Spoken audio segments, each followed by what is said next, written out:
Last year, we came up with a number of reforms that we thought we should focus on, considering that there were a number of areas where we still found ourselves in the triple-digit ranking when it comes to the World Bank Doing Business report, which is, by the way, a very powerful tool to keep us on our toes as we improve our business environments across the globe.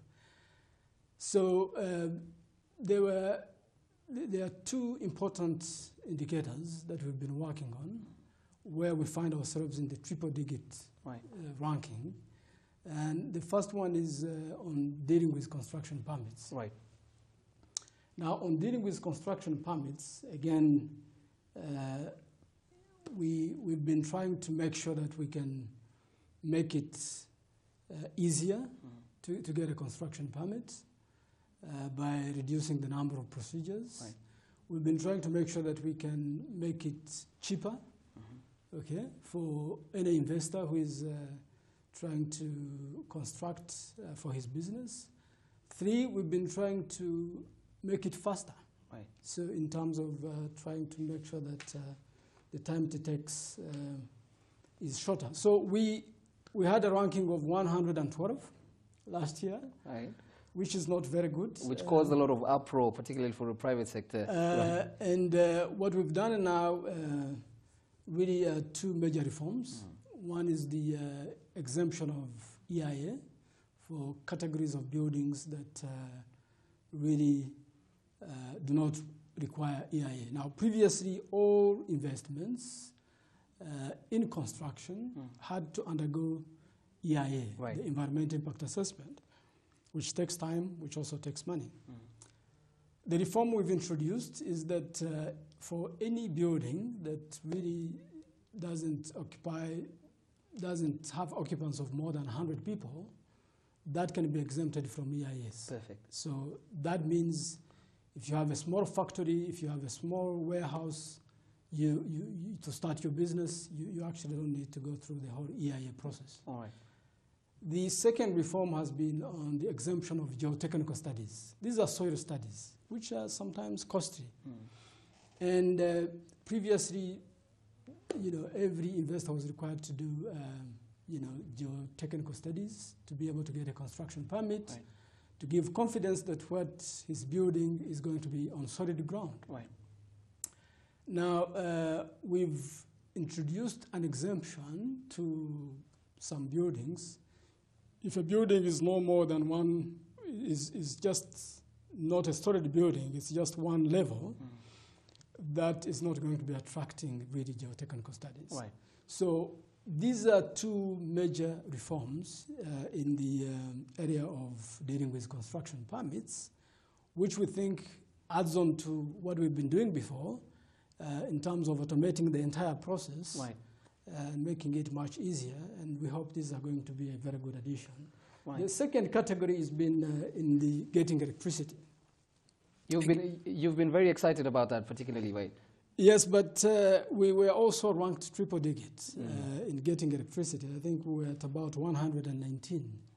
119 is not a very exciting, ranking for Rwanda, knowing that there are some, indicators where we're among the top 10 globally. Right.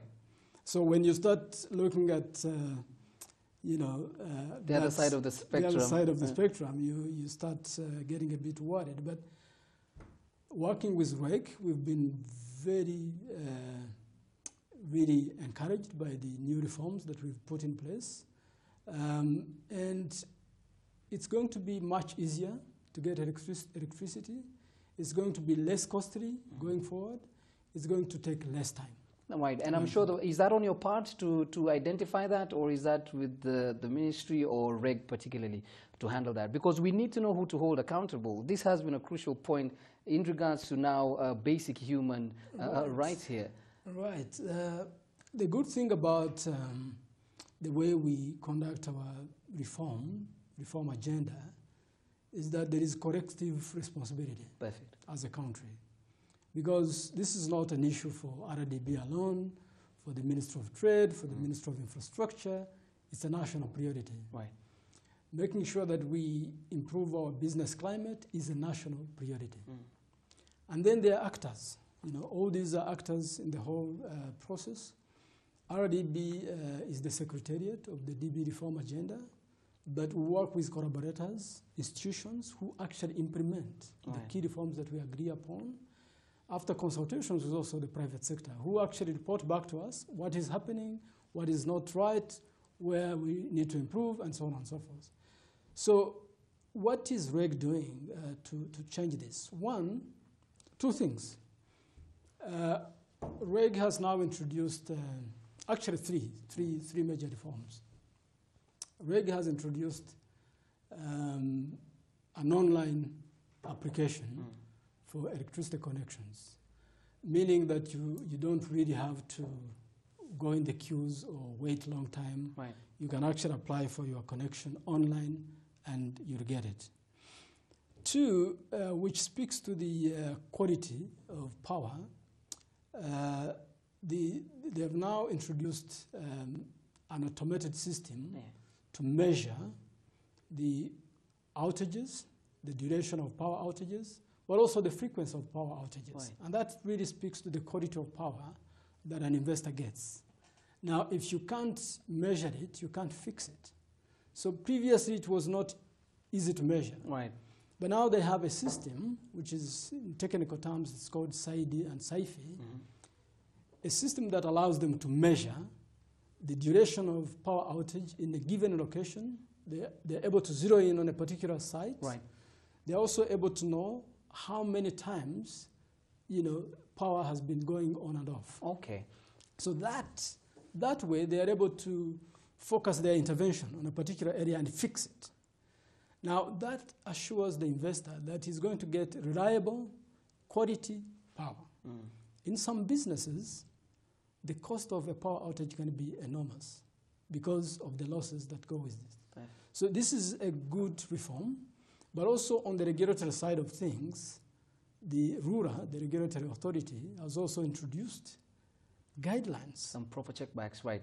Proper checks and balances. The same way they penalize the telecom industries when they give poor service, the utility companies also will also face the same. Face the same. Now, for the